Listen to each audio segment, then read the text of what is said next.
Señor, yo te pido que tú vengas ahora con tu presencia, con tu Espíritu Santo.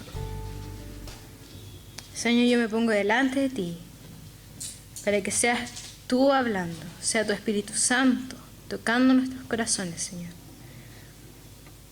Señor, yo pido que tú nos transformes y que nos hagas más como tú, Señor. Señor, que nosotros seamos muchos hombres y mujeres hechos a la imagen tuya, hechos en tu carácter, Señor, en tu fe, en tu pasión, Señor, en tu compasión. Señor, que este tiempo de escudriñar tus escrituras sea un tiempo de revelación de tu palabra, Señor. Pero no una revelación para llenar nuestra mente con conocimiento intelectual, sino que puedas tú revelarte a nosotros y transformar nuestras vidas, Señor. Todo esto te pido, Señor, y te doy muchas gracias por estar acá y por responder nuestra oración. Amén. Ya, quiero invitarlos a ver el Salmo 35.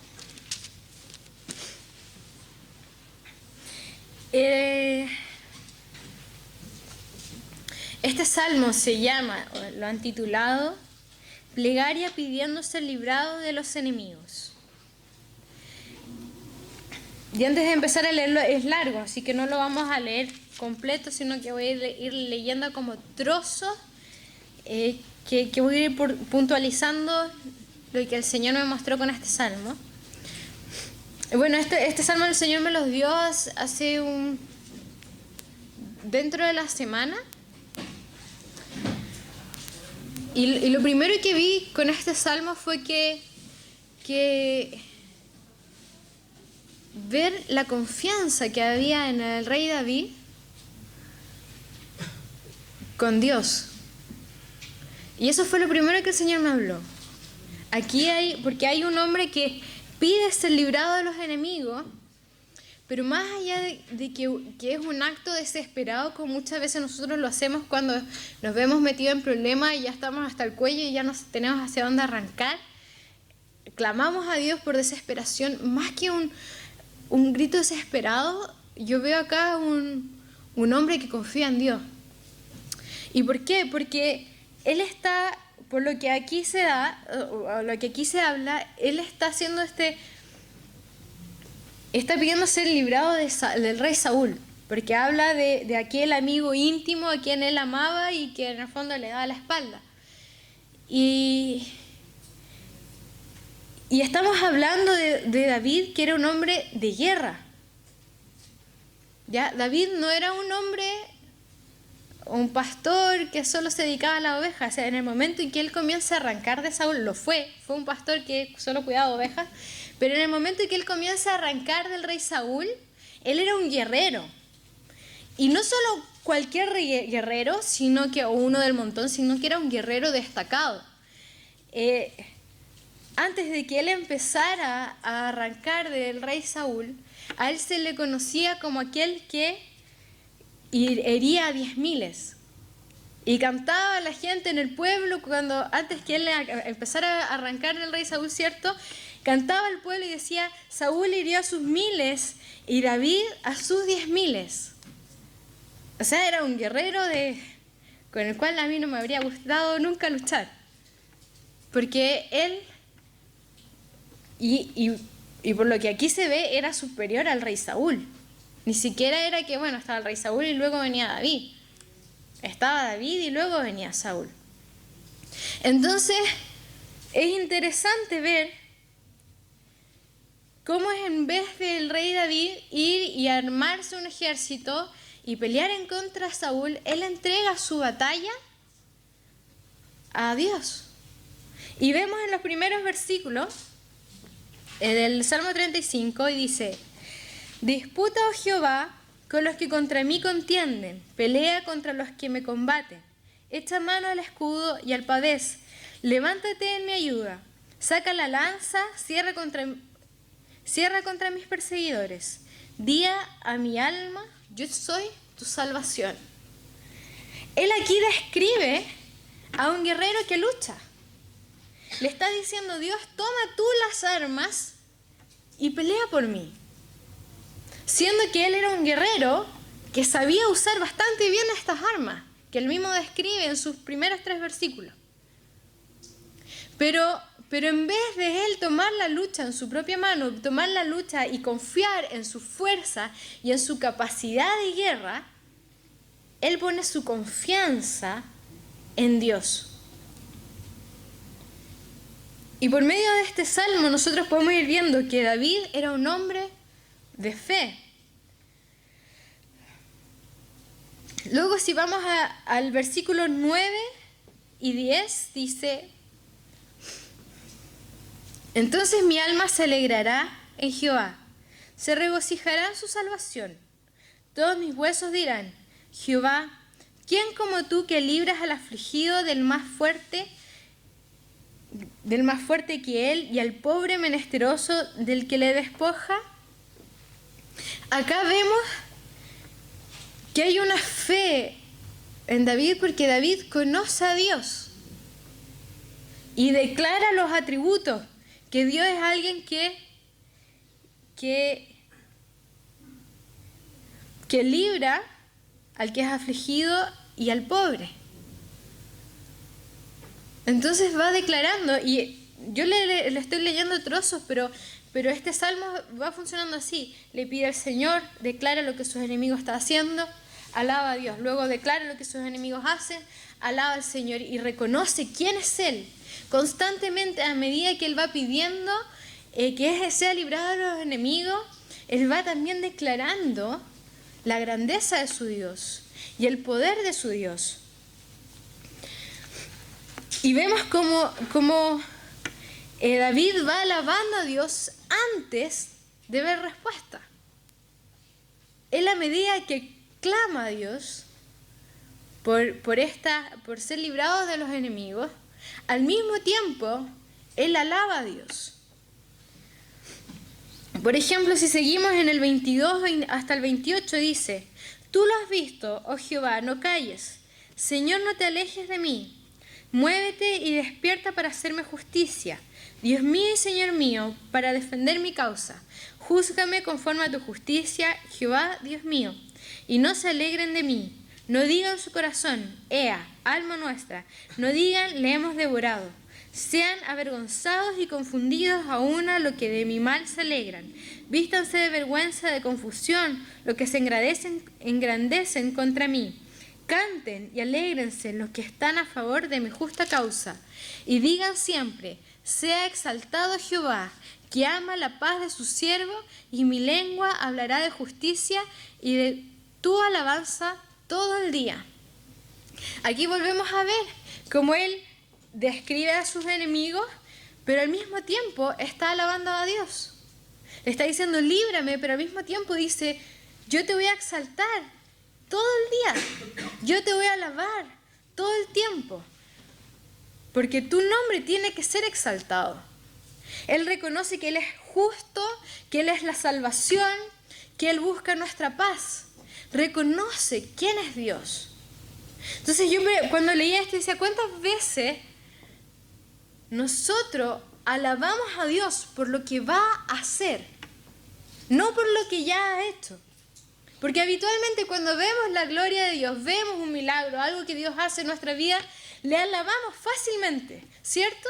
O por lo menos así debería ser. Pero ¿cuántas veces hemos alabado a Dios por lo que Él va a hacer?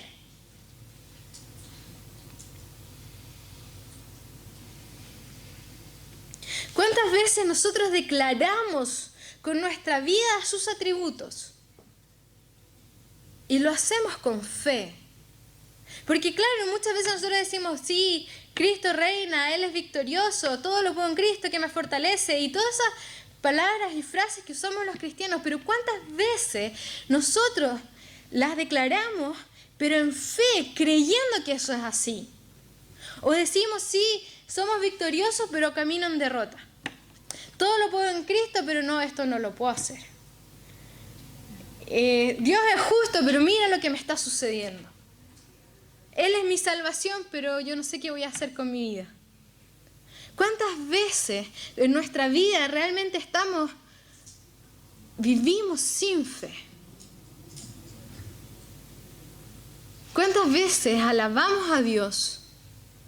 No simplemente porque Él respondió a mi oración, sino porque yo sé quién es Él. Y le agradezco y lo alabo antes de tener su respuesta, porque tengo la certeza de que Él me va a responder.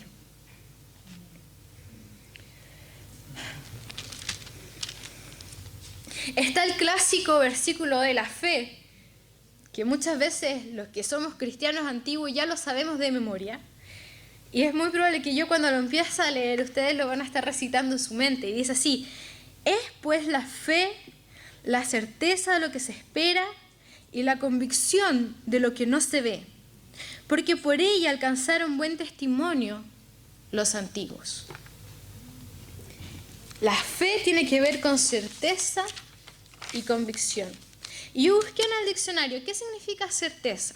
Y certeza significa conocimiento seguro y claro de algo, firme adhesión de la mente o algo conocible sin temor a errar. Por lo tanto, cuando el rey David declara los atributos de Dios, declara que él alaba a Dios por su grandeza, lo hace sin temor a errar. ¿Cuántas veces tú has declarado los atributos de Dios con temor a equivocarte?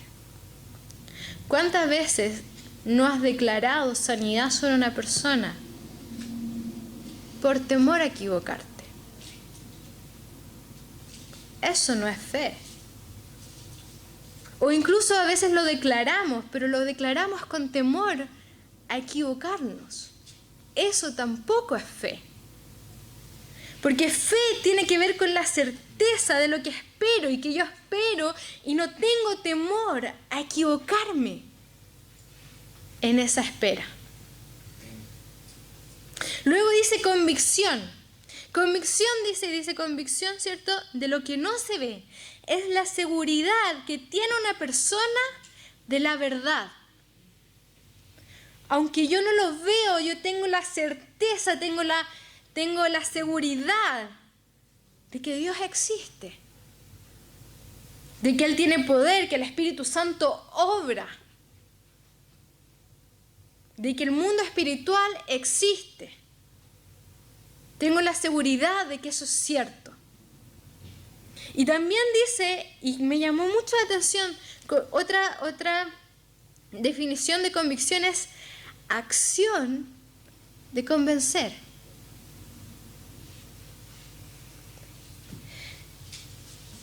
¿Mi fe es lo suficientemente firme como para convencer a otros a creer? ¿Tu fe es suficientemente firme como para convencer a otros a creer? ¿Cuántas veces has predicado el nombre de Cristo sin fe?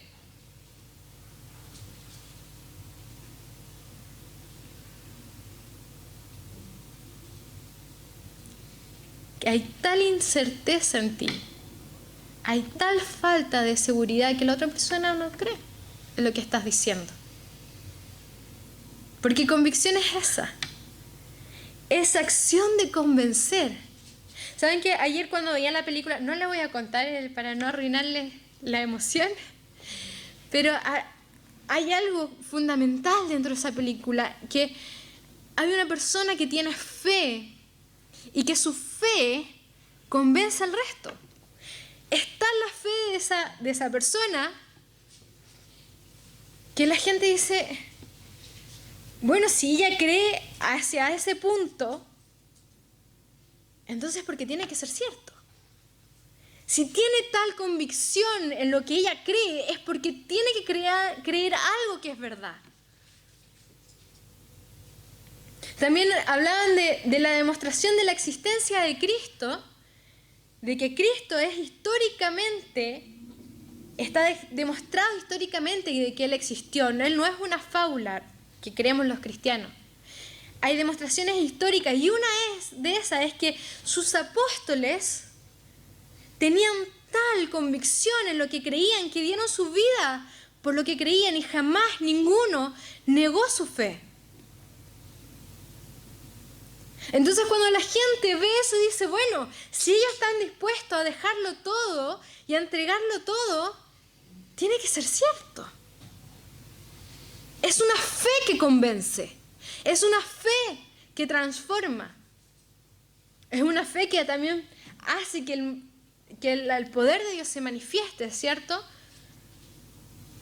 Porque nosotros somos salvos por fe y el poder de Dios se mueve mediante la fe. Pero no solamente es el poder de Dios, sino que mi fe es tan real que convence al que no cree. ¿Esa es la fe que nosotros tenemos?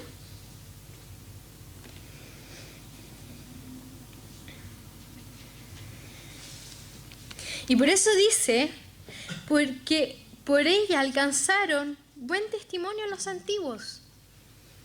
Por causa de esa fe que convence, todos lograron, los antiguos que tenían esta fe, el resto de la gente lograba ver y lograba tener un testimonio de que ellos eran hombres de Dios, de que Dios estaba con ellos. Alcanzaron el buen testimonio por medio de la fe. Y les voy a dar este mismo ejemplo con David. En 1 Samuel capítulo 16, no lo busquen porque voy a leerlo rápido, pero están hablando de que el rey Saúl ya había perdido toda su cordura y el espíritu lo había abandonado, el Espíritu Santo. Y dice así, el espíritu de Jehová se apartó de Saúl y le atormentaba un espíritu malo de parte de Jehová. Y los criados de Saúl le dijeron, he aquí ahora un espíritu malo de parte de Dios te atormenta. Diga pues nuestro Señor a tus siervos que están delante de ti, que busquen alguno que sepa tocar el arpa, para que cuando esté sobre ti el espíritu malo de parte de Dios, él toquen con su mano y tengas alivio. Saúl respondió a sus criados, buscadme, pues ahora alguno que toque bien y tráiganmelo. Entonces uno de los criados respondió diciendo, he aquí, yo he visto a un hijo de Isaí de Belén, que sabe tocar y es valiente y vigoroso y hombre de guerra, prudente en sus palabras y hermoso, y Jehová está con él. Y Saúl envió mensajero a Isaí diciendo, envíame a David tu hijo, el que está con las ovejas. Este es el primer encuentro que tiene David con el rey Saúl. Todavía no ocurre lo de Goliat, así que ahí en ese momento que aquí describe, él es solo un pastor. Ya, lo que leímos en el Salmo 35, él ya no era solo un pastor, era un gran guerrero. Pero lo que leemos acá en este momento es antes que él se transformara en ese guerrero, o tuviera esa fama de guerrero, antes que venciera a Goliat. Es el primer encuentro que él tiene con el rey Saúl. Y él era el que estaba con las ovejas. Sin embargo, noten el testimonio que tiene. Es valiente, es vigoroso, hombre de guerra, prudente en sus palabras, hermoso. Un detalle. No tienes que ser hermoso para ser un hombre del Señor. Y Jehová está con él. Era un hombre que cuidaba las ovejas. ¿Cómo saben que era valiente? ¿Que era hombre de guerra? Él cuidaba las ovejas y era un joven pastor, ni siquiera era un hombre ya mayor. Y lo más importante, Jehová está con él. ¿Por qué la gente sabía eso? Si David era un simple pastor hasta ahí. ¿De dónde sacan ese testimonio? ¿Qué es lo que veían en él que lo describen de esta forma? Por la fe, los antiguos alcanzan el buen testimonio. Para decirlo en su orden correcto, porque por ella alcanzaron buen testimonio los antiguos. Es la fe de David. la que le da ese testimonio frente a los ojos de las personas. Esa confianza en el Señor. Vamos al Salmo 16.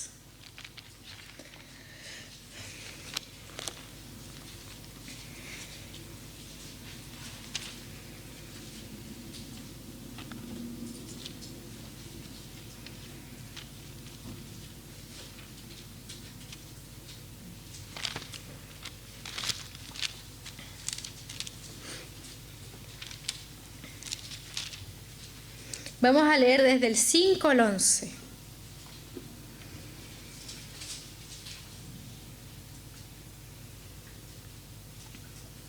Dice: Jehová es la porción de mi herencia y de mi copa. Tú sustentas mi suerte. Las cuerdas me cayeron en lugares deleitosos, y es hermosa la heredad que me ha tocado. Bendeciré a Jehová que me aconseja. Aún en las noches me enseña mi conciencia. A Jehová he puesto siempre por delante de mí. Porque está a mi diestra, no seré conmovido. Se alegró por tanto mi corazón y se gozó mi alma. Mi carne también reposará confiadamente, porque no dejarás mi alma en el Seol, ni permitirás que tu santo vea corrupción. Me mostrarás la senda de la vida. En tu presencia y plenitud de gozo, delicias a tu diestra para siempre. Este es el secreto de David. David es un hombre que confía en Dios, que tiene esa fe que da testimonio de que es un hombre de Dios y que Dios está con él. Porque él estaba con él. Porque amaba su presencia. Dice que Jehová es la porción de mi herencia y de mi copa. O sea, es un regalo que él recibido de Dios. O sea, ustedes saben que cuando el pueblo de Israel toma la tierra prometida, una vez que ya tomaron toda la tierra que era de ellos, se dividió en en 11 tribus. O las 12 tribus, ahí tengo una confusión. Bueno, se dividió en todas las tribus menos en una, la de los levitas. Y la respuesta, entre las 11 tribus y la de los levitas, ellos no reciben tierra. ¿Y saben por qué? ¿Saben la explicación que Dios les da? Es porque la herencia de ellos no es una tierra, sino que es la presencia de Dios. Y ellos estaban encargados en dividirse en todas las otras tribus y en ser los sacerdotes y profetas de esas tribus. Entonces cuando dice Jehová es la porción de mi herencia y de mi copa, Él es porque Él está recibiendo esa herencia, la de los levitas, siendo que Él no era de la tribu de los levitas, Él viene de la tribu de Judá. Pero Él, en vez de tomar la tierra prometida, Él toma y Él desea la herencia de la presencia de Dios. Porque no hay mayor herencia que tener la presencia de Dios. Y Él dice, hay plenitud de gozo en tu presencia. Hay plenitud de gozo en tu presencia. Dice, delicias a tu diestra para siempre. O sea, si hay algo que él anhelaba más que cualquier otra cosa, era la presencia de Dios. Era alguien que amaba la presencia de Dios. Y dice que la fe viene por el oír y el oír por la palabra de Dios. La fe viene por el oír a Dios. La fe viene por la intimidad con Dios. Sin intimidad no hay fe. ¿Quieres hacer crecer tu fe? Busca la intimidad con el Señor.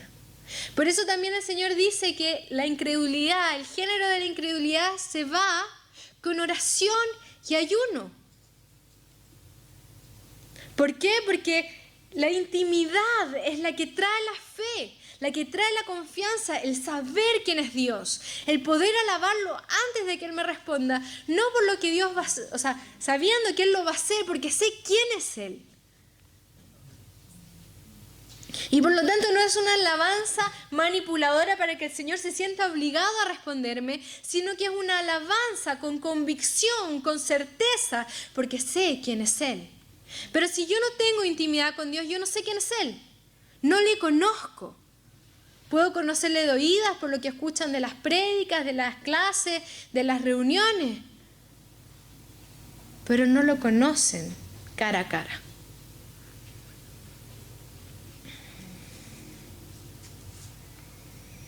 Ahora, el rey David, por supuesto, no es el único. En realidad la Biblia está llena de historias de hombres y mujeres de fe. Pero voy a tomar algunas pocas para poder reafirmar lo que vemos en David. Y quiero que veamos Mateo 14.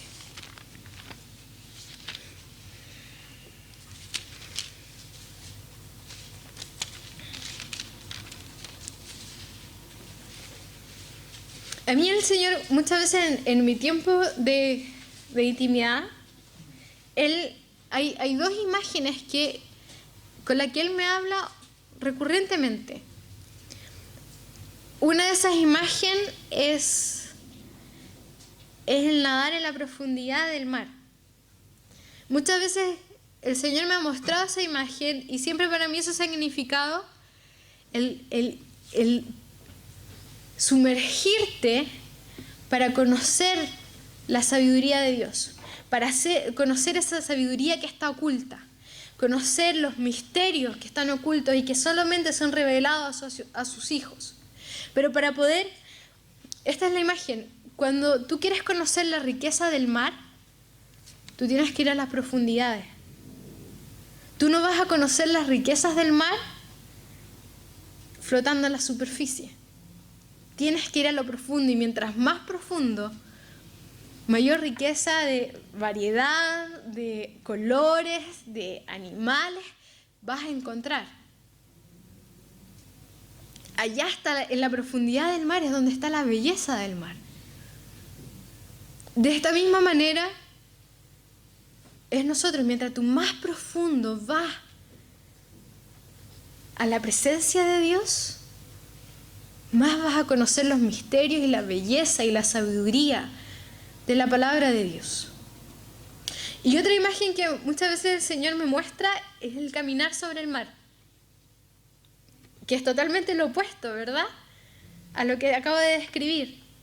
Pero cuando el Señor me muestra esa imagen, siempre es porque el Señor me está hablando de la fe. Esa es la fe, o sea, es hacer lo imposible. Lo que es biológicamente, naturalmente imposible, se puede hacer. Porque Dios está por sobre toda ley natural. Entonces, cuando el Señor me estaba hablando sobre este tema, el Señor me mostraba las dos imágenes juntas. Y era así como caminar sobre el mar y de repente zambullirte y llegar hasta lo más profundo para llenarte de ese conocimiento de la persona de Dios para volver a flotar y seguir caminando sobre el mar.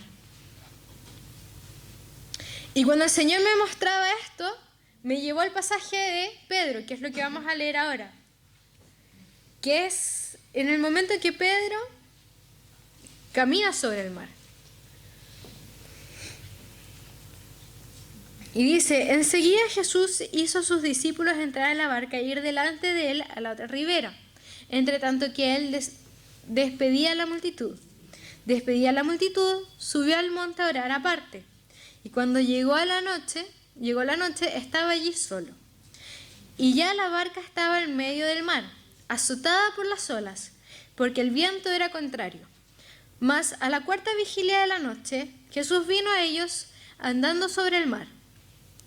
Y los discípulos, viéndole andar sobre el mar, se turbaron diciendo, «¡Un fantasma!», y dieron voces de miedo. Pero enseguida Jesús le habló diciendo, «Tened ánimo, yo soy, no temáis». Entonces le respondió Pedro y dijo, «Señor, si eres tú, manda que yo vaya a ti sobre las aguas». Y él le dijo, «Ven». Y descendiendo Pedro de la barca, andaba sobre las aguas para ir a Jesús. Pero al ver el fuerte viento, Tuvo miedo y comenzando a hundirse se dio voces diciendo: Señor, sálvame. Al momento Jesús extendió la mano, asió de él y le dijo: Hombre de poca fe, ¿por qué dudaste? Y cuando ellos subieron en la barca se calmó el viento.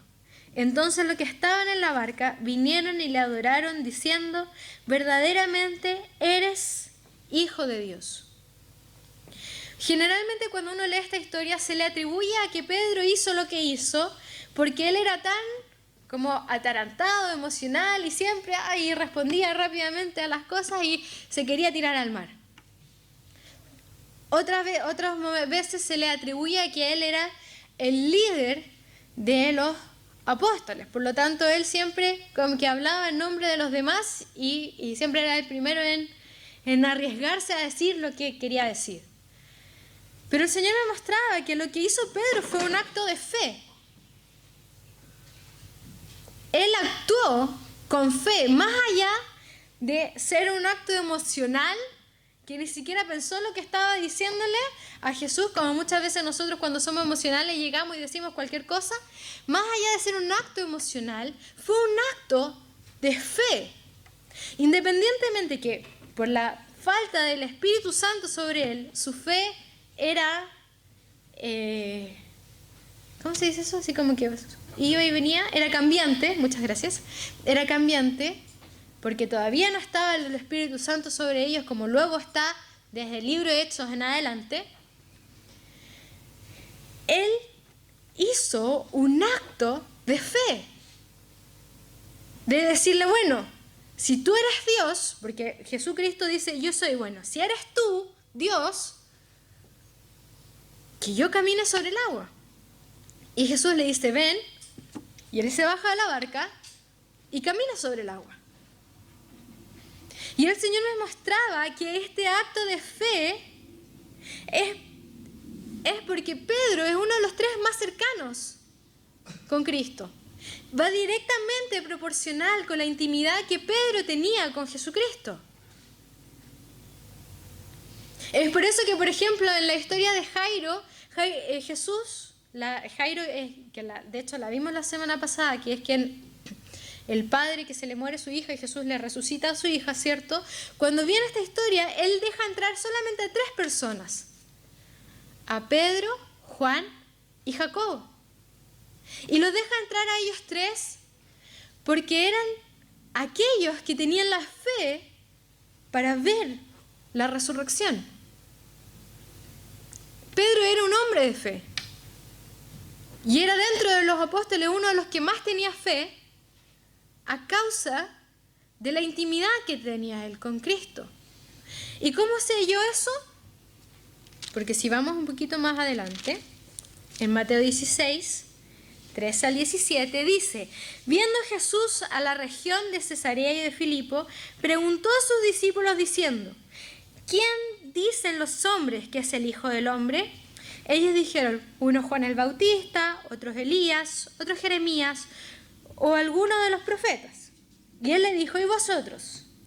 ¿Quién decís que soy yo?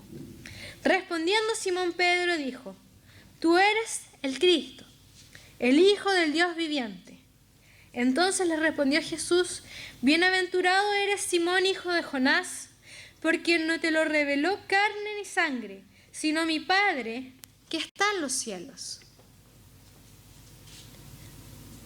Si él tiene esta revelación de quién es Cristo, es porque aquí hay intimidad.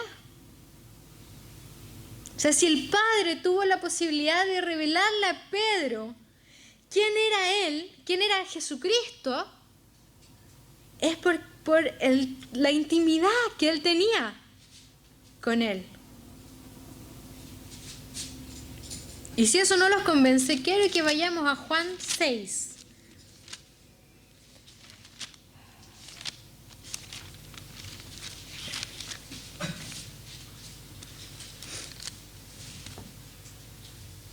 Juan 6 del 67 al 69.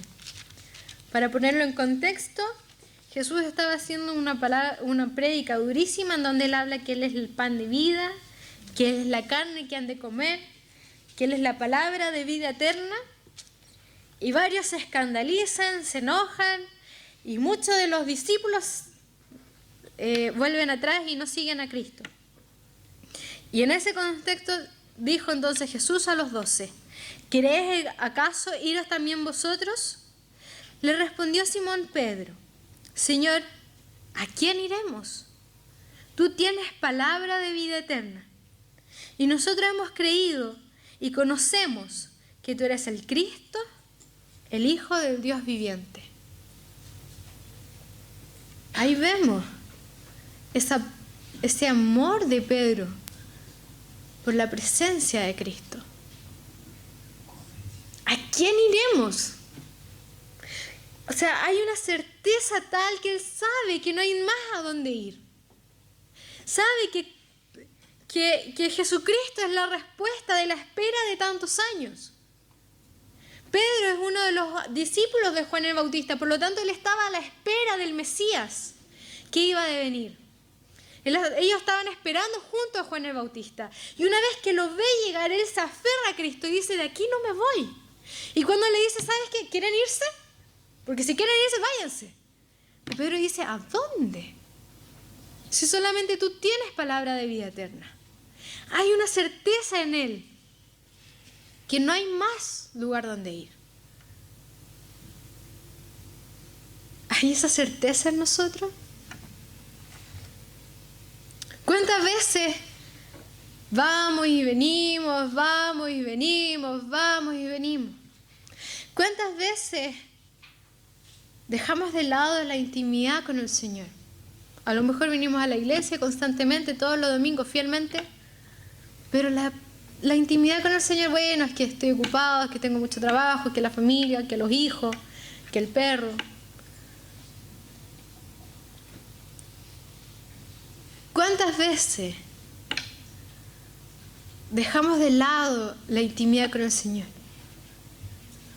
¿Cuántas veces has sentido en tu corazón de decir, ¿y a dónde más voy a ir si solo en ti hay palabra de vida eterna? ¿A dónde me puedo ir? Si para donde vaya, si voy a la derecha hay muerte, si voy a la izquierda hay muerte. Solo en ti hay palabra de vida eterna.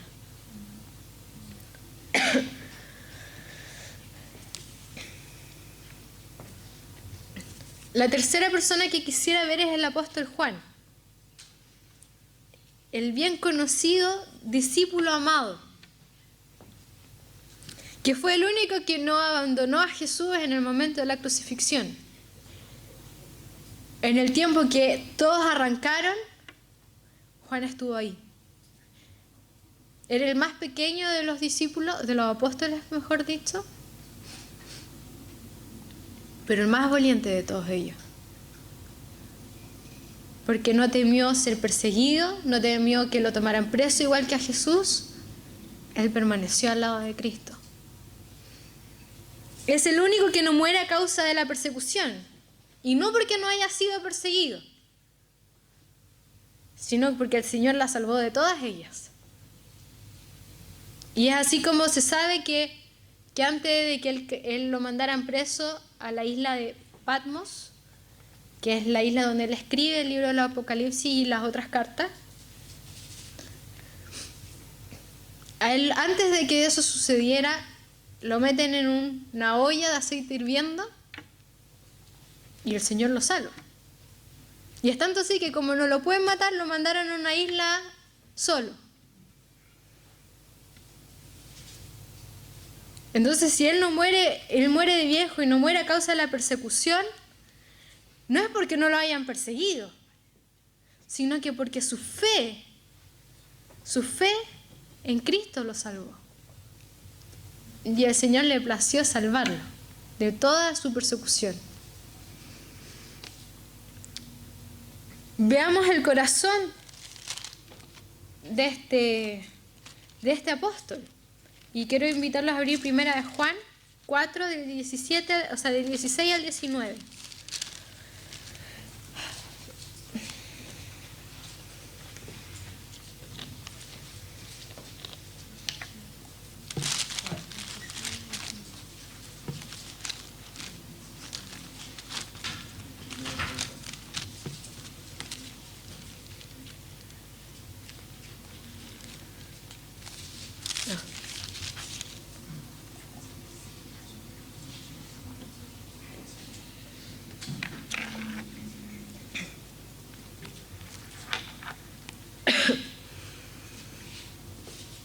Dice, 1 Juan 4, 16 al 19, dice: y nosotros hemos conocido y creído el amor que Dios tiene para con nosotros. Dios es amor, y el que permanece en amor, permanece en Dios y Dios en él. En esto se ha perfeccionado el amor en nosotros, para que tengamos confianza en el día del juicio, pues como Él es, así somos nosotros en este mundo. En el amor no hay temor, sino que el perfecto amor echa fuera el temor, porque el temor lleva en sí castigo, de donde el que teme no ha sido perfeccionado en el amor. Nosotros le amamos a Él, porque Él nos amó primero. Aquí nosotros vemos a un apóstol que describe lo que él vive. Porque vemos un apóstol que es valiente, que no tiene temor, que permanece en el amor de Dios, que es fiel al Señor hasta en sus últimos días, hasta en las peores circunstancias. Él es fiel al Señor, en su fe, y que él se sabe amado. Se sabe amado porque él mismo se denomina a sí mismo, y lo hemos dicho muchas veces en esta iglesia, el discípulo amado. Y él es uno de los que más habla acerca del amor de Cristo, en sus cartas y en su evangelio. Él es uno de los que entra en un momento de mayor intimidad con Cristo. Él es, en su evangelio es el que describe más íntimamente a Cristo. Sus enseñanzas íntimas están en el evangelio de Juan. ¿Por qué? Porque él era un hombre que mantenía esa intimidad. Era conocido, él era sabido como el discípulo amado.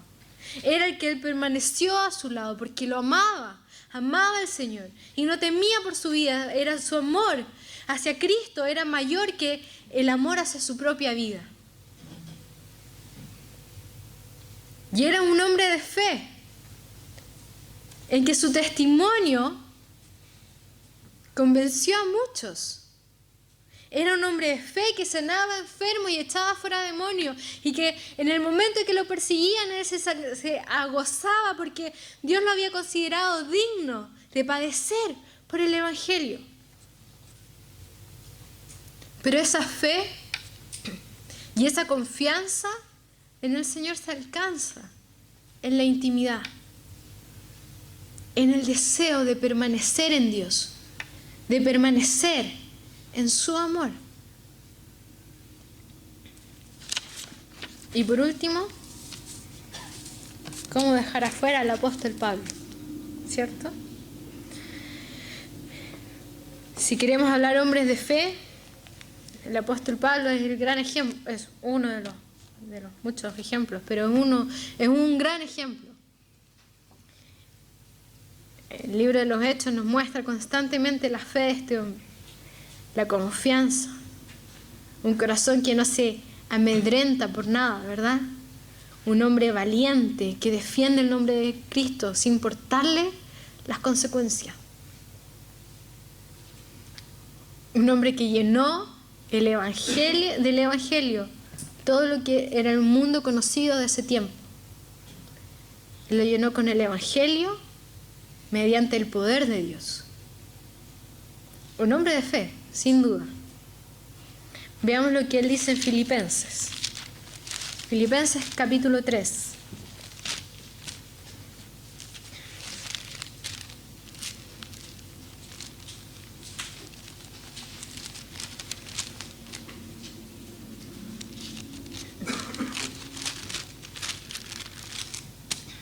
Filipenses 3, del 7 al 11. Dice, antes de eso está hablando de todo su currículum que él tenía antes de conocer a Cristo, dice, ¿cierto? Y dice, pero cuántas cosas eran para mí ganancia, la he estimado como pérdida por amor de Cristo. Y ciertamente aún estimo todas las cosas como pérdida por la excelencia del conocimiento de Cristo Jesús, mi Señor, por amor del cual lo he perdido todo y lo tengo por basura para ganar a Cristo y ser hallado en Él, no teniendo mi propia justicia que es por la ley, sino la que es por la fe de Cristo, la justicia que es de Dios por la fe, a fin de conocerle y el poder de su resurrección y la participación de sus padecimientos, llegando a ser semejante a Él en su muerte, si en alguna manera llegase a la resurrección de entre los muertos.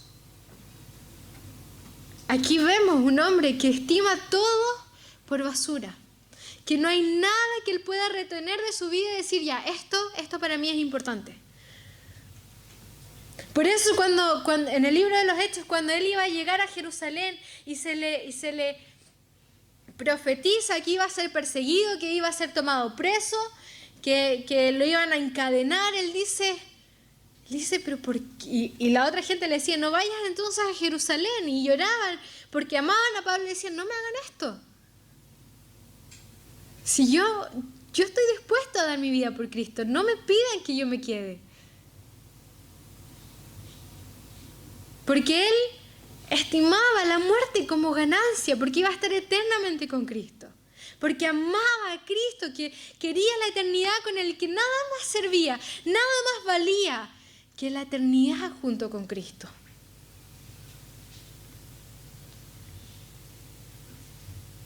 Y este amor, esta pasión por conocer a Cristo, por ser semejante a Él, es lo que hacía tener esta fe que llenó toda Asia Menor con el Evangelio de Cristo, mediante el poder del Espíritu Santo. Él tenía una fe que convencía a otros. Una fe que movía los cielos a su favor.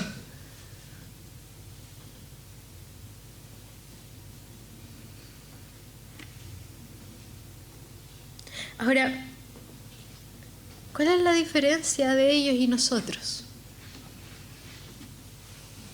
Porque muchas veces nosotros vemos a los hombres de la Biblia y es como, bueno, pero es que es David, es Pablo, es Juan, es Pedro. Así como que fuesen íconos inalcanzables para nosotros. Pero ¿cuál es la diferencia que ellos tienen con nosotros? ¿Su intelecto?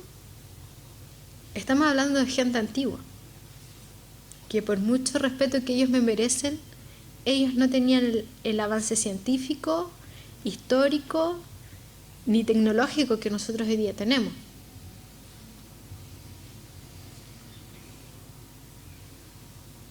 Sus capacidades humanas,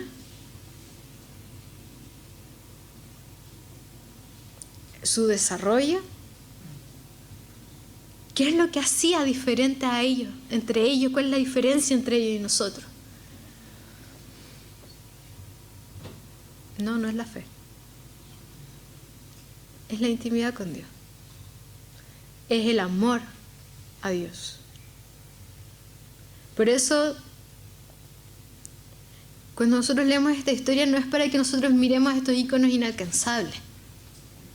Es para inspirarnos a ser como ellos. Porque no hay nada que nos diferencie entre ellos y nosotros. No es que ellos hayan tenido una superioridad intelectual o de capacidad o de desarrollo frente a nosotros. De los que yo acabo de mencionar, uno era un pastor, dos eran pescadores y uno era un sabio de su época, pero de su época, no de la nuestra, con el respeto que Pablo me puede merecer. Pero lo que lo hacían a ellos diferentes era que amaban a Cristo. Era que la presencia de Dios era plenitud de gozo, era delicia. Era que la presencia de Dios era el único lugar donde se podía estar, como lo dijo Pedro. Era que no había nada más pleno que ser llenado y que permanecer en el amor de Dios. Era que ellos estaban dispuestos a estimarlo todo por basura porque sabía que no había nada más precioso que estar con Cristo, que conocerle a Él, que parecernos a Él, en padecimiento y en gloria. Pero eso es alcanzable para nosotros. Tenemos que derramar nuestro corazón delante de Dios y amarlo. Y ponerlo en primer lugar sobre todas las cosas. Sobre todas las cosas. Todas. No es un imposible. No es imposible que con nuestra fe sanemos enfermos, echemos fuera demonios, resucitemos muertos. No es imposible que por fe caminemos sobre el mar. No es un imposible que por fe detengamos el sol durante todo un día como lo hizo Josué. No es un imposible que nosotros mismos por fe le digamos a una montaña échate al mar y que esta montaña se mueva y se vaya hacia el mar. Eso es lo que la Biblia dice. No es imposible. Pero solamente vamos a alcanzar eso el día que nosotros amemos a Cristo como Él merece ser amado. Pongámonos de pie.